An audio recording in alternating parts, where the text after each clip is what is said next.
And with me here is Colonel Doug Macgregor, who everybody, I know knows and appreciates his insights. So there's a lot going on in the world today. We have the G7 summit wrapping up this week over in Italy. I mean, I think monumental decisions have been made certainly by this administration with our relationship with Ukraine. We've got Russian forces, naval forces in the Gulf of Mexico, in the Caribbean, just parked literally off the southern flank of the United States of America. That's when we say in the military that the enemy has a vote. Well, Russia just voted in a very different, I think, a very unconventional way. It's using conventional forces, but responding in a very unconventional way, not a way that I think that anybody in our administration, certainly I don't think that they considered this, to be honest with you, because it doesn't seem like we're prepared. We are moving into a period where, as I pay attention to the BRICS, Brazil, Russia, India, China, South Africa consortium of sort of this economic powerhouse and this shift to a digital currency globally, where our biometrics are so every behavior of our lives are going to be tied to our banking system. And that's what digital currency really means. It means that there's a much greater measure of control over us. So all that said, the first area that I want to just delve into with, Doug, is these Russian forces that are parked in Cuba right now.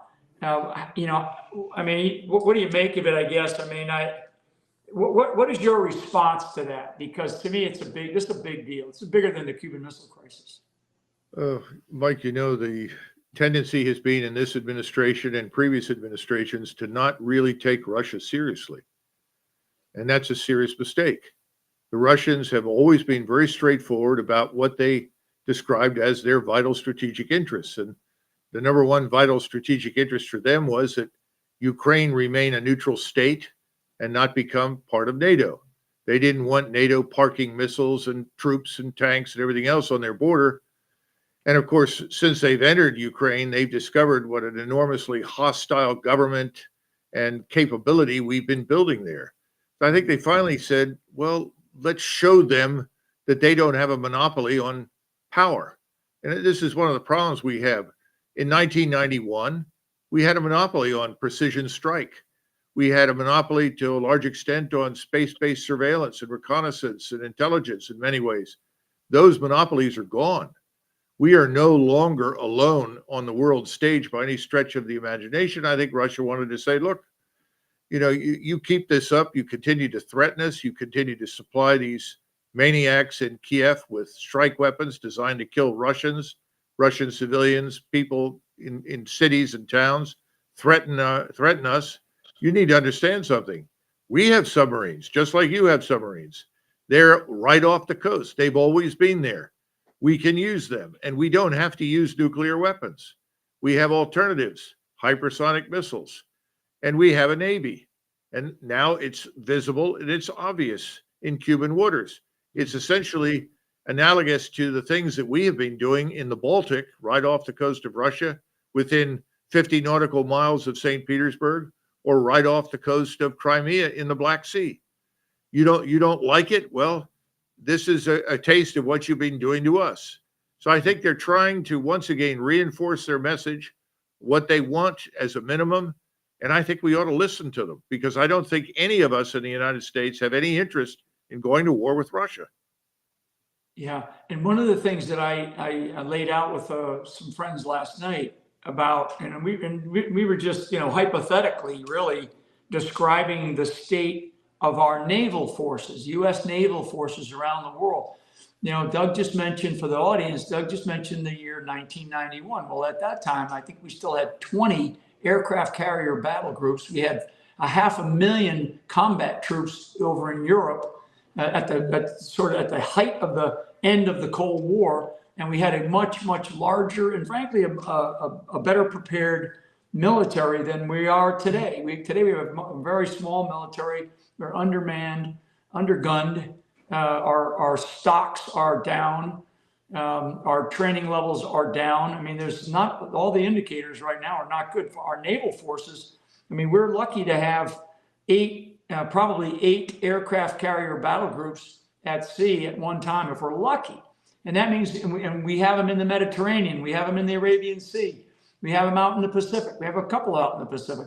We might have 1 or 2 in the Atlantic.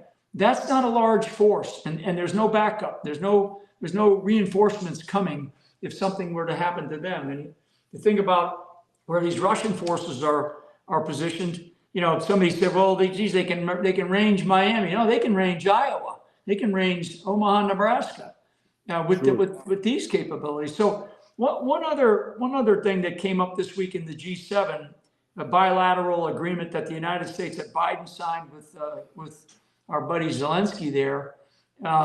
10 years. What do you make of this agreement? It's another stick in the eye, kind of, from my perspective. But what's your take on it?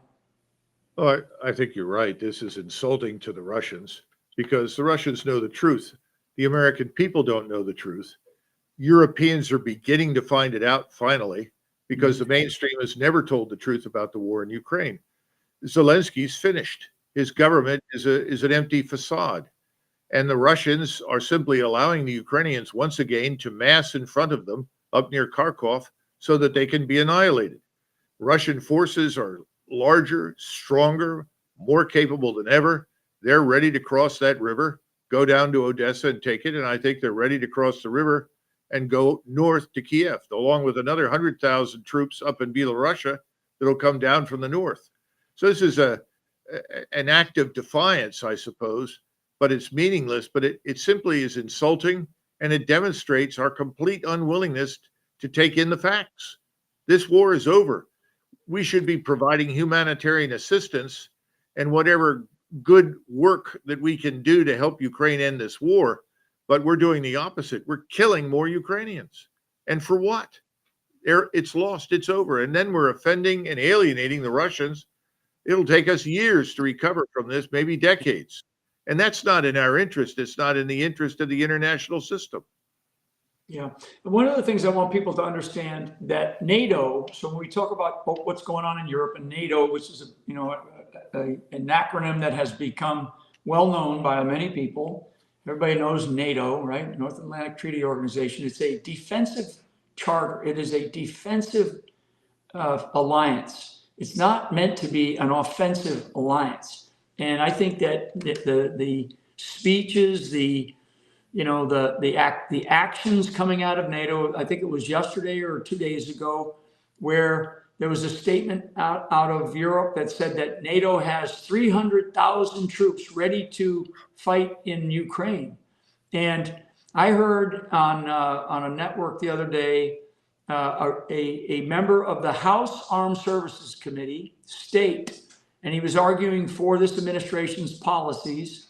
He stated the objectives in Ukraine, because I've never heard this administration really state any clear, unequivocal objectives of why we're there that will achieve anything or end this thing at any time soon.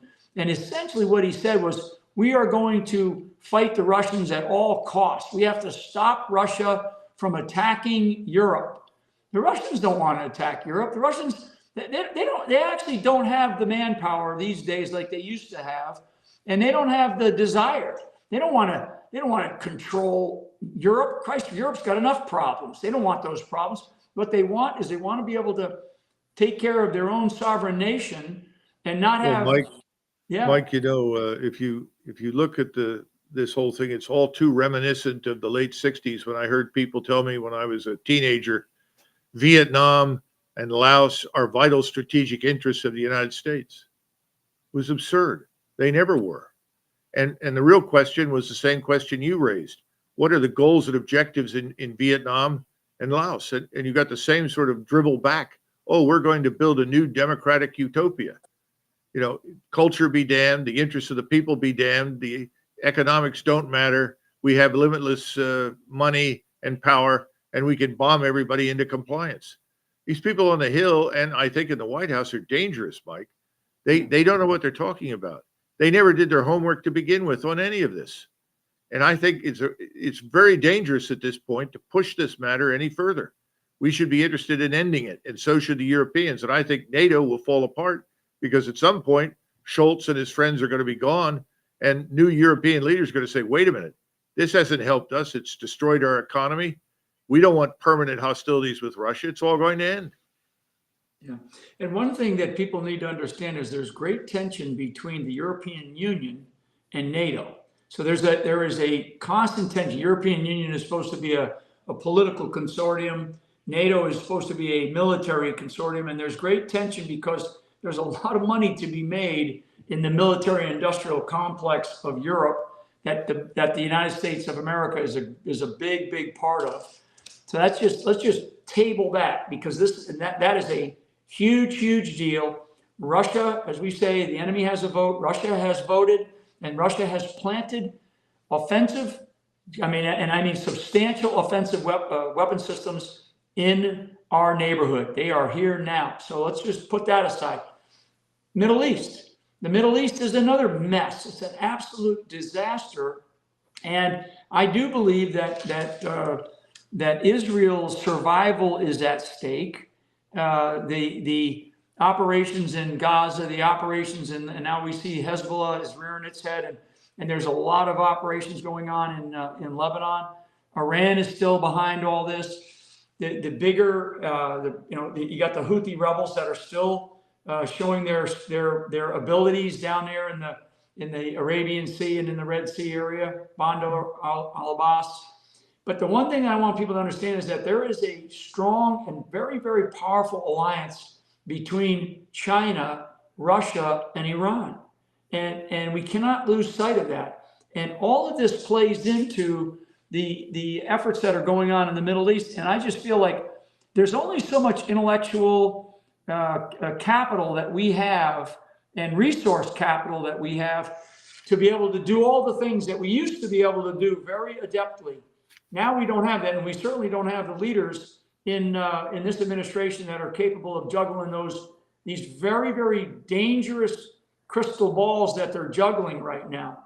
And so, well, you know from your own experience that Washington's a one crisis town. Yeah, they can't handle more than one thing at a time. But here's something else. No one seems to be paying attention to the destruction of the petrodollar. Saudi Arabia has said, no, we're not going to renew it. And people are saying, well, how could this be? Well, if your two biggest customers for all of the oil in the Persian Gulf are India and China, exactly, it makes perfect sense. So when people stop doing business in dollars, what does that mean to us? Well, it's going to harm us. It's going to destroy our bond market. It's going to ratchet up inflation. It'll hike interest rates. Why? Because we can't cope. The success economically, historically for the United States and the world was that the dollar has to be weak and the consumer has to be strong. Well, that's all fallen apart. We're in a lot of trouble.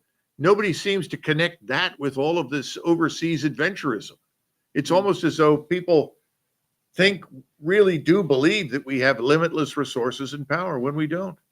Yeah, we don't. And one of the things that's happening, and this BRICS consortium, this economic powerhouse that now has, and BRICS alone is like 47% of the global population. The other nation states that have joined it, you just mentioned one, Saudis, the Turks have as well, I think UAE and others. I mean, we're looking at about another 20 nations that represent about 85% of the world's population from nation states, powerful nation states that have their own economies, their own militaries, their own ideas about the way the world should work. And the United States right now doesn't fit inside of that. And Russia is the head of that consortium at this moment in time in history. They are going to have a large summit in the October timeframe. What I believe, and I'll just throw this out and ask you for your ideas about this. What I believe is that we are now starting to see the shift away from the petrodollar to some other form of digital currency. And we've been talking about this central bank digital currency for a long time. This administration under Biden has signed up for it. People can go to Executive Order 14067, go look it up and study it, because you need to understand what it is. But we're going to move there where our behavior, our biometric behavior is going to be known and then our control of our own wealth, our own money, is going to be under the guise of a central bank system, and which is a globalist type system. The Chinese have been using they use this social credit score, and so if you're politically aligned with them, with their ideas, you're okay, and you're allowed to do certain things with your wealth. And this is the direction that we're heading. We're heading into a direction where if your ideology underpinnings don't align with the government that's in charge, and now I'm talking about America, then they may make a move to control your ability to spend your money. I mean, it could be that basic. And oh no, you're 100% right. Yeah. You're absolutely 100% right. And I would say two things. First of all, the tectonic plates, the ground beneath our feet is shifting very, very rapidly. And unfortunately, nobody in Washington seems to notice. So all of the things that we're talking about have not occurred to the average congressman or senator who's reading from talking points prepared at Heritage or the DNC or somewhere else that are completely out of touch with reality. The other thing is that I think we're at the end of this central banking disaster.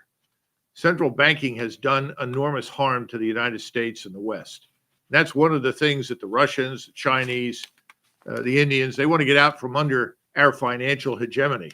And it's going to happen. The question is, what are we going to do? And people need to understand there's a difference between something like Bitcoin and this central bank currency, digital currency. We don't want central bank digital currency. We want independence and freedom from the banks. And that's why they don't like Bitcoin. And Bitcoin is just one example because it's a store of value over which they have no control.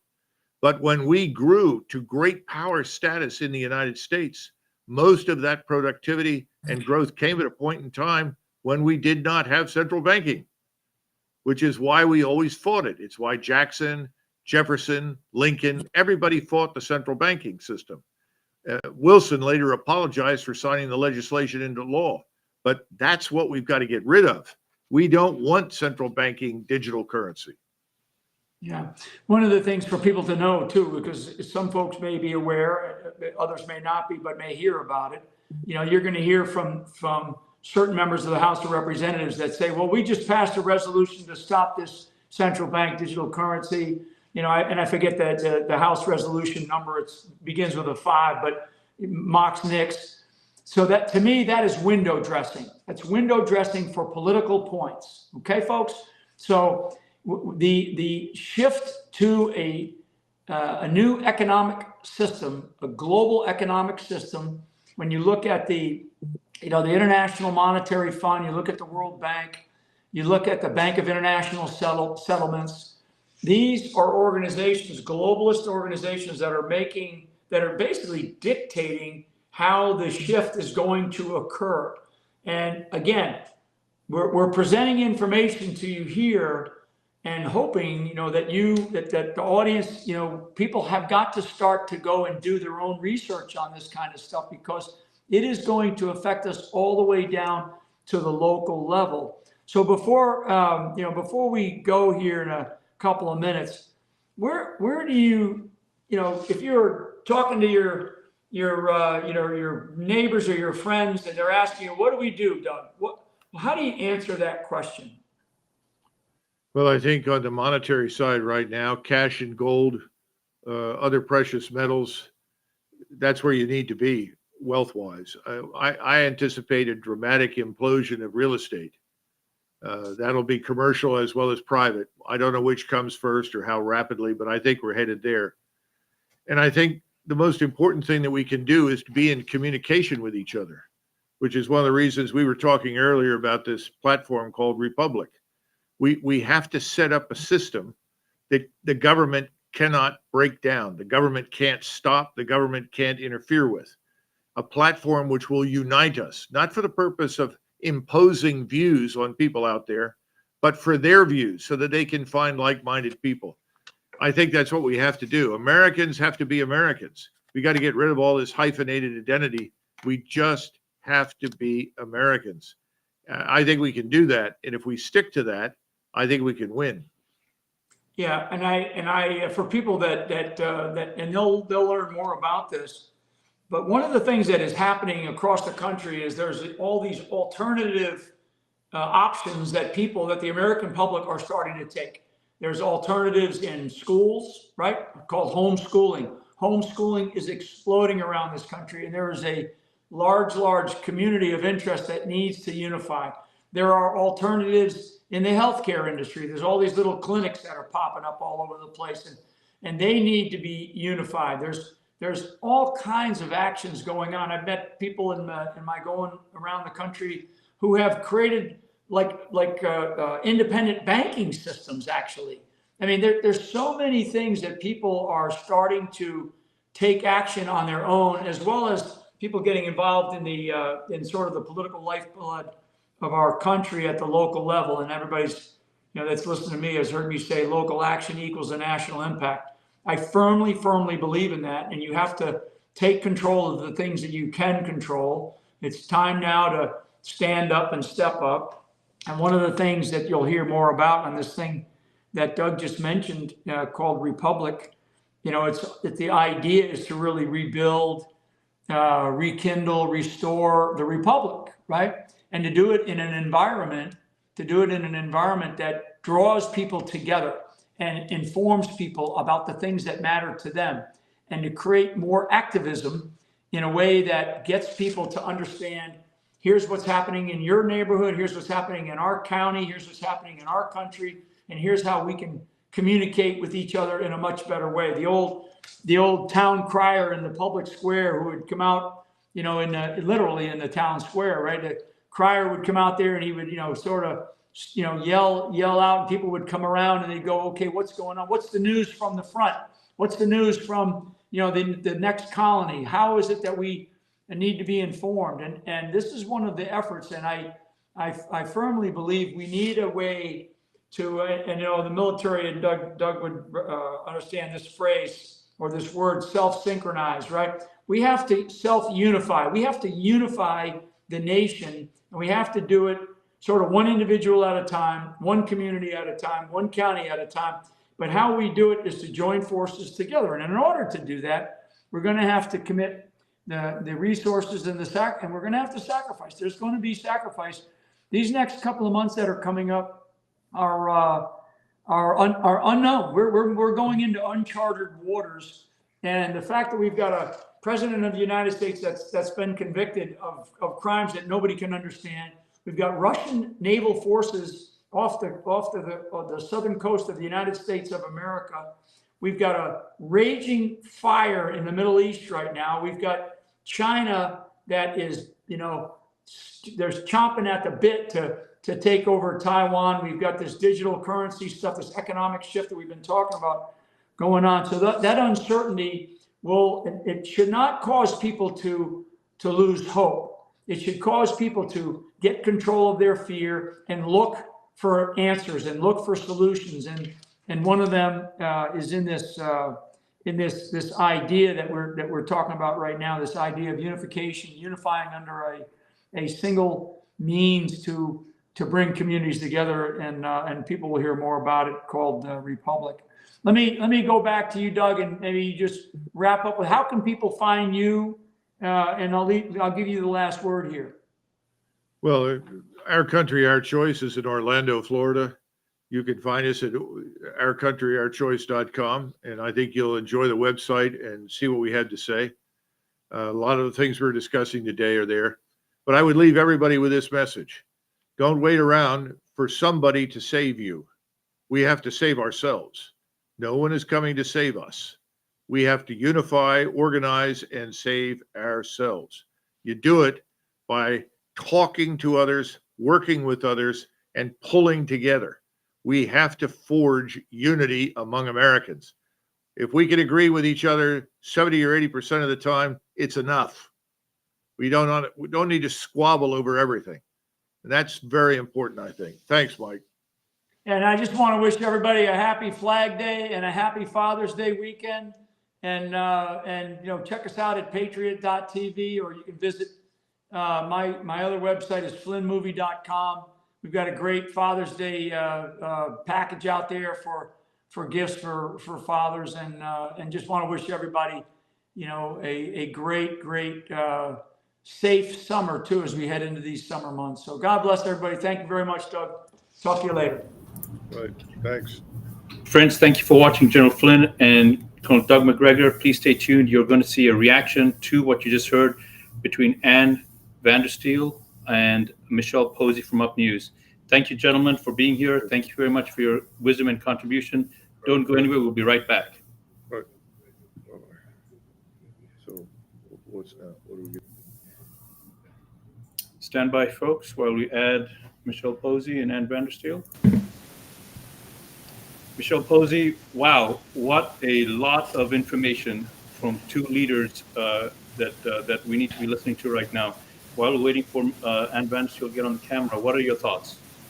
I was really impressed to hear almost a message of hope. We have so much that we're ingesting right now as the American public, right? We don't know what to do. We don't know where to go. We know that there's nobody coming to save us, just as General Flynn said there. But both the Colonel and the General had very hope-filled, inspired messages that really go back to you and I, the American people. How are we going to right this ship? What are we going to do to get involved? And I love that, as things boil up and as the temperature turns up, as we get closer to the 2024 elections, the message seems to be that we actually solidify and just really ground ourselves in what we know and truth and in faith in what this country was founded on. And we just kind of get that little war footing and don't give up our territory. I loved the message from both of them. Hey, Michelle, I thought it was an outstanding message. This is what our country needs right now. We need real leadership. And we are a ship adrift at sea. We're rudderless at the moment. The American people don't know, kind of like Dorothy in The Wizard of Oz, that we've always had the power. The power comes from the people. And it is so refreshing to actually see two gentlemen who have both vast experience in war, vast experience in leadership, vast experience in dealing with the DC swamp and all of that, business that has frankly now destroyed our country. But these two gentlemen know where that begins and where it ends. And they know how to solve those problems. They know how to talk to Americans and dial into exactly what Americans need to know, what they need to hear, but also, like you said, inspire them with that hopeful message, which is you are the answer. As Colonel Macgregor said, there's nobody coming to save us. There isn't even justice. There's just us. And our documents, our founding fathers were so clear on that with we the people. We're the government. We dictate the rules. We have a constitution. And we have a Bill of Rights, which, basically protect us for our God-given rights, which is under God's law of nature. The Bible is very clear on that. And this is what is germane to the foundation of our country. And frankly, for humanity, America has been the example, but this should apply to everybody in the world. And I think the fact that we're seeing the activity that we have where the U.S. hegemony has dwindled, Colonel Macgregor talking about, the de-dollarization and Saudi Arabia and coming off the petrodollar. These other countries are flexing right now because they can. America's been totally distracted. We've been destroyed. Again, the global governance, the attack coming out of the United Nations, an organization that usurps the sovereignty of all humanity, of all countries, that needs to be dissolved. We need to learn how to work together. NATO has been bastardized to, to bring threats to our friendly ally countries, and of course, countries that aren't even in NATO. And of course, again, to create a boogeyman, because the war machine always needs a boogeyman. So let's make it Russia this time, or China. This time through, sure. And I think humanity is kind of realizing we don't need to have enemies. We're God's children at this point. We need to communicate and come together. Absolutely. And I loved that message too. Both these guys have given so much in service to their country.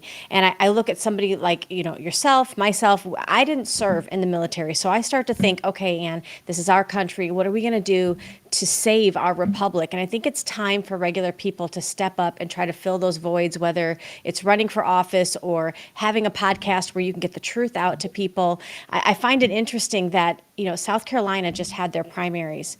And guys, all the American people watching, 13% showed up to vote in the South Carolina primaries. And we're just getting started across the country in our primary season.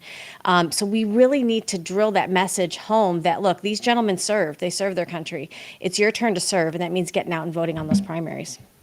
Yeah, and again, this is just, I think it's somewhat of an indication of, the demoralization that Americans have felt because their power has been stripped away by corporate interests that have, stolen elections, created selections. And of course, when you have states that don't even follow their own statutory laws on how to administer an election, you have civil rights violations, you have voter disenfranchisement. And these are things that are, our own court system, like the Supreme Court, which is a court, of common law, should be listening and saying, we stand with the people. We stand for your civil rights. The Civil Rights Act of 1964 should be upheld, and it is being, trampled on by the maladministration that you see happening in elections all over the country. And Americans need to find and help restore that. And the way we've always done it in the past is we've become extremely vocal and through non-compliance, but being extremely loud and just letting our representatives know, letting the courts know that we the people are the government and they must listen to us. And I'm starting to see that happen. Michelle, I get phone calls from people all over the country right now that are talking about the states are trying to stand back up. The du jour governments are speaking with the de facto corporate governments right now that are in power, so to speak. And they're saying, look, the people aren't happy with the job you're doing. So how can we convey a peaceful transference of power? And Tennessee right now is very, very close to actually accomplishing that. And this is exactly what it's about. And when you restore that republic state by state, you ultimately defund that swamp. And we can then reset the power structure of DC to that of just service to all 50 states, which is what it was initially designed for. And, this is part and parcel with what is happening around the world. They're taking advantage of the fact that we're totally disintegrating into chaos. And a lot of it, again, is coming out of that centralized power structure from DC to create the open borders and the, the disasters that are going to have yet to unfold, I believe, in our country. And I think that's what Colonel Macgregor and General Flynn were alluding to, have a safe summer. But we know things are going to happen. We just don't know what or when, but it's the conditions are set. Absolutely. And I love how, when they're talking about the warships off the coast of Florida, I know we're both Floridians, to hear that, I can't believe that I'm hearing that in my generation, in my day. But when I think about the same day as Trump's so-called indictment comes down, we give the Ukraine permission to use our missiles to fire into Russia. I don't know why any of us would be shocked that now they're off the coast of Cuba, maybe alluding to giving Cuba permission to use weapons against us. It just doesn't seem, it seems like there's been an act of war that's been committed without Congress's approval. And it seems like this is the playbook of these communists that I believe are in power in this country, some of them, that just want to erode everything American, from the border, like you said, to our school systems. We've talked about that many times, even to playing these war games. These are serious issues and there's serious consequences. I was grateful that both the colonel and the general were calm and well-tempered about it, because you can feel it. You can feel that there's something going on. Yeah, well, you're absolutely right. This is the leadership our country's lacking right now. President Trump should be president right now. Everybody knows that the world is really, I think, very clear on that. You've even heard, the president of Hungary, Viktor Orban, and the president of Russia, Vladimir Putin, stand in solidarity and talk about what is happening to President Trump, and standing in solidarity with him, understanding that he's under attack right now, and very unconstitutionally so, as a matter of fact. But again, this proxy war that the military-industrial complex is waging, NATO is waging against Russia, it's because they are trying to continue the profit streams, the amount of money that they've made, the billions and billions and billions of dollars. Again, another attack on Russia. We've frozen their assets, and then we're now going to use that as collateral to loan money to Ukraine. And the United States said, great, we'll sign up for another $50 billion in loans. We've seized the Russian assets, and we're going to loan out their money, which essentially means any loans that they're making, the Russians are supposed to pay back. Now, imagine how in your face that is when the Russians are actively engaged in a military operation in Ukraine, and they're going to start paying Ukraine to fight the Russians. It's just such a in your face move, and you can't expect the Russians to respond any other way except to come and face the people that are behind it right here on our shores. Are off the coast, I should say. But again, I do stand firmly in the camp of what General Flynn and Colonel Macgregor are saying. But I also say I think Vladimir Putin has exercised incredible restraint in light of everything that the United States government and NATO allies have brought forward to, to his border. Recently he said, I think it was middle of last week, he was quoted as saying, something to the effect of, the U.S. doesn't hear any talk of de-escalation until we have ships in the Caribbean. And it really made me think we don't have an ear. I don't see our leaders in Washington having any ear towards that with Russia. We get only one-sided news, and our viewers, at least for the home front, a lot of times they are kind of they understand that something's going on, something's awry, but they don't really understand or have the time to even dig deep down into some of these issues. Can you maybe explain for our viewers here, what is with the love affair in Ukraine? Because we all have a bleeding heart to want to help humanitarianly, but why Ukraine? What is going on there? Well, first of all, Ukraine is incredibly rich in natural resources. That has always been one of the things the United States government has been famous for, is just raiding natural resources of countries. And of course, the central bankers have all of the incentive to go into war with countries that are not on the central banking network. Because again, this is one way they can sort of, dissolve them through bombs of democracy to try and reel them in. But sadly, in 2014, thanks to Victoria Nuland and the Obama regime, our government basically launched a coup using the CIA and the Maidan Revolution. 100 people were killed, and they removed a democratically elected president and installed their guy.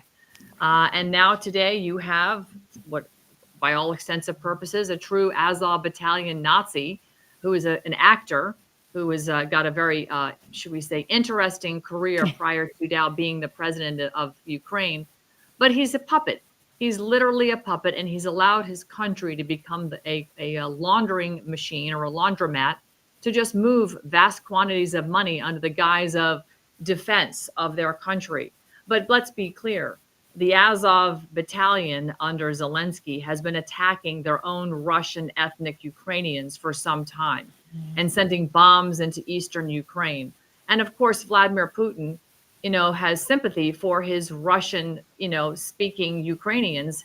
And again, Ukraine used to be part of the Soviet Union. It used to be part of Russia. And when the Soviet Union dissolved, Ukraine sort of stood alone. And the definition of the word Ukraine, by the way, is a country without borders. So it's always been sort of oddly referred to as a country, but is it really a country at this point? How do you really define Ukraine other than it's split into, made up of two warring factions of people, but mostly led by a madman, Zelensky, who's the global meat puppet for whoever will pump the most money in there. And to this point, it's been us, it's been the United States, but it's been you and me, the American taxpayer, and everybody watching. And, I think we've had it, using another country for the financial gain of just a very select few at the expense of thousands and thousands of young men who have been sent to slaughter against a very capable military force from Russia.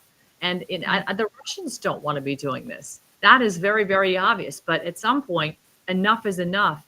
And I say, as Americans, we need to demand that we stop and immediately pull out, stop sending money, stop sending bombs over there, and just get out of it. Our founding fathers were very clear that no foreign entanglements. And here we are entangled all over the world continuously. Yes. And I can't help but remember, as General Flynn talked about, we can't just talk about Russia, it's China, it's Iran, and the deep waters there through the Panama Canal, that is really run by China. It makes me kind of think about what's to come this summer. We've already seen issues with our supply chain. What do we need to maybe brace for as far as what China might have up their sleeve as well? Well, having spent a lot of time in Central America, specifically down in Panama, once we gave the Panama Canal away in under Jimmy Carter, the first ship to ever flag through and transit the canal after we gave the canal to the Panamanians was a Chinese flag ship. So, and if you've spent any time in Central America, you will see Chinese signs, Chinese stores, Chinese restaurants, all up and down the Pan American Highway. So China has a very, very big presence there. The United Nations has a very big presence all over Central America. In fact, the beautiful Fort Clayton, which sits adjacent overlooking the Miraflores locks on the Pacific side of the Panama Canal, is a massive compound. It used to have the American flag there. But again, when we gave the canal away, we also gave away Fort Clayton. That was our Southern Command down there, and withdrew. And instead today, United Nations flag flies in 64 non-governmental organizations, including the International Organization on Migration, which is behind this weaponized human migration we see invading our borders. They're all flying there, and they're all setting up shop there. So we have lost our presence. We've given up the Monroe Doctrine, where we had a massive sphere of influence in the Western Hemisphere, and we prevented the spread of communism in Central and South America. But by pulling up stakes, we now have communism at our borders, at our shores, the Bahamas, Cuba. We are surrounded. Iran, China, Russia, a huge presence throughout Central and South America. And we have nobody but ourselves to blame, because again, the people have not stayed on top of the folks that we chose to govern us.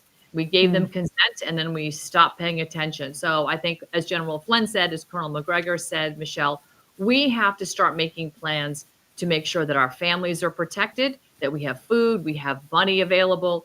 We're looking at a summer potentially with or without electricity in some aspects. Maybe the banking crisis could have some interruptions in being able to access money. So make sure you have necessities for at least 30, 60, maybe 90 days.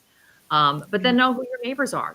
Find out your networks for security, because, when you lose power, looting happens in the cities, right? It always does. Right. So, I think families need to be very, looking about how to, take care of themselves if they're in an off-grid situation or a down-grid situation. It brings me back to the early years here in this country. It does feel like we're at another 1776 type of moment. I think we've become very comfortable as Americans throughout the years. We really don't pay attention to a lot of things until it comes right to our doorstep.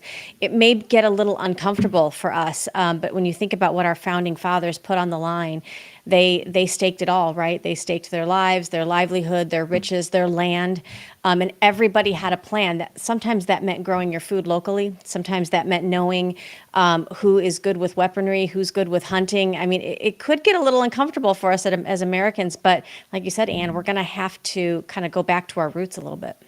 Yeah, it's our lives, our fortunes, and our sacred honor. And 56 men bravely signed that, knowing that most of them would be executed. So this is that moment in history. And Michelle, I'm very, I feel very secure in my faith. And so I am prepared to do what I need to do in order to continue the bastion of freedom that America has been, not only for our people, but for the rest of the world, and to be that example. And right now, we're not a good example. But I do believe, as a daughter of the American Revolution, my great-great-grandfather fought in the Revolutionary War. He was from North Carolina. I do believe that our DNA is infused with the desire for liberty and freedom, and to defend it as such. That's why for so many years, we've always been the place people wanted to come. Now they're coming because they're being weaponized to come here, and it's not for good reason. It's for other reasons, far more nefarious, to basically, fold the United States freedom flag and just swallow us up into global governance for the, what they're looking for, a unipolar control mechanism. I do think, though, that Americans are going to rise to the occasion. I do think that we're going to figure it out. We've got our garden growing at our house. I'm expanding it all the time. Despite of all the stuff they spray in the atmosphere, people are waking up to all those so-called conspiracy theories and realize, well, it's conspiracy facts now because they're playing out. But we've got, General Flynn and Colonel Macgregor. I can't think of two better gentlemen right now to help come together and lead America through what is going to be I think, a blip on the radar overall, but it's going to be a dark time. But we're going to see that light, because light always comes after darkness. And I think that these two gentlemen coming together in this fashion is going to be just so incredibly healthy for the Republic as we stand it back up again. I love that, Anne. That tells me a lot about you, that you said your ancestors had fought for this country, because I could see that in you. I just want to tell our viewers real quickly, guys, if you're kind of tuning in and you know what's going on in this country, but you don't approach it from a fearful standpoint, but you want to hear this kind of really truthful and honest dialogue, it's okay to ask questions. It's okay to not know everything that's happening, but to be able to have this conversation and not be canceled. I want to tell you, on Patriot TV, because we are streaming onto Patriot TV right now, we have a new show called The Homefront.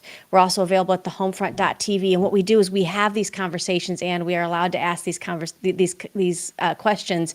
So I hope you guys tune into that. And it's been a pleasure being here with you. You are such a powerhouse. powerhouse. Hi guys, Welcome Homefront family. We are here Awesome. We'll in see you later. beautiful sunny Florida. Obviously Okay. it's windy. Sorry about that. We've got a little bit of noise going on in the background, but we're here to tell you about a wonderful opportunity to see more of the Homefront and to also train. Demi, tell them a little bit about why the Sheriff's Department is so important. Oh my gosh, it's so critical. It's a key component for learning what you can do in your local community and how you can go to the polls and make a difference. I really urge you to consider coming on board and do the training with us. Guys, we don't just need an educated voter populace. We need an engaged Yes. electorate in order for us to save this republic. And this is exactly what the training is going to do. It will teach you the proper roles and responsibilities of the elected and how to personally get involved so that you are the tip of the spear in your circle of influence so that we can make the change we wish to see. Yes. I love it. And if you're Gen Z like me and you're tired of not having a reliable news source, scrolling on Instagram, TikTok, and you don't even know if what you're seeing is true, and then you can't even go to Google about it because Google ain't going to tell you, congratulations. You found us, and we have a program that's perfect for you.